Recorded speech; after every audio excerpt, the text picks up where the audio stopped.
Hello, welcome to a mini vlog. আজকে আমি যাচ্ছি আমার বাবা মার কাছে। অনেক দিন পর যাচ্ছি, প্রায় ২-২.৫ মাস পর। এই যে সামনে গুরুদুয়ারটা দেখছো, এটা এলেই আমার মন ভালো হয়ে যায় যে আমি প্রায় অনেকটা এসে গেছি। আর একটুখানি অপেক্ষা, তাহলেই মা বাবার সঙ্গে দেখা হবে। তো যাই হোক, বাড়িতে এসেছিলাম একটু বৌদির কাছে। তো বৌদির সঙ্গে আমার সম্পর্ক ভীষণই ভালো। প্রচণ্ড রকম বন্ধুত্বের সম্পর্ক, ননদ বৌদির থেকেও বেশি বন্ধুত্বের সম্পর্ক। তো ঠাকুরের জায়গাটা দেখছিলাম, কি সুন্দরই না সাজিয়েছে বলো, দেখতে ভীষণ ভালো লাগছে। তো তারপর আমি বেরিয়েছিলাম একটা গিফট কিনতে। এটা একটা রূপোর হার নিয়ে এসেছি। আমার কিন্তু হারটা ভীষণ পছন্দ হয়েছে। আজকে একটা পুচকুসোনার অন্নপ্রাশন, তো সেখানেই যাব, ওর জন্যই এটা নিতে গিয়েছিলাম।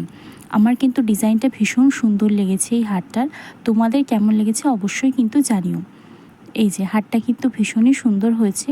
তো অনেকটা বেলা হয়ে গিয়েছিল, যেতে যেতেও অনেকটা দেরি হয়ে গিয়েছিল। তো যাই হোক, ওই যে সেই পুচকু যার আজকে শুভ অন্নপ্রাশন, তো দেখা করে কথা বলে বসে পড়েছিলাম খেতে।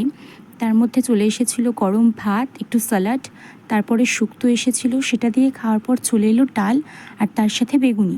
ডাল আর বেগুনি দিয়ে ভাত খেতে কিন্তু সবাইরই ভালো লাগে, আর সেটা যদি হয় গরম, সেটা কিন্তু আরও বেশি ভালো লাগে। তারপরেই চলে এসেছিল পটল চিংড়ি, আমার পাতে কিন্তু চিংড়িও পড়েছিল, আর সাথে তারপরেই ছিল চিকেনটাও কিন্তু বেশ ভালো হয়েছিল, আমার কিন্তু খুব ভালো লেগেছে।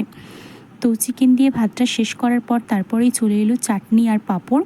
চাটনি খুব একটা না খেলেও পাঁপড় দিয়ে চাটনিটা মাখিয়ে খাওয়ার জন্য কিন্তু আমি নিয়েই থাকি অল্প করে চাটনি। আর তার সাথেই পরে চলে এলো একটুখানি পায়েস। তো সবকটা রান্নাই কিন্তু খুব ভালো হয়েছিল। আর এরপরে ছিল রসগোল্লা সন্দেশ, যেগুলো আমি স্কিপ করেছি কারণ আমি মিষ্টি খুব একটা ভালোবাসি না। তারপরে ছিল আইসক্রিম আর পান মশলা। তারপরে ওদের সাথে দেখা করে কথা বলে বাড়ির উদ্দেশ্যে রওনা দিলাম। বাকি সকলকে আগে পাঠিয়ে দিয়েছিলাম, এবং ননদ বৌদি দুই সখী মিলে কিন্তু অনেক দিনের মনের জমানো কথা গল্প করতে করতে বাড়ি এলাম।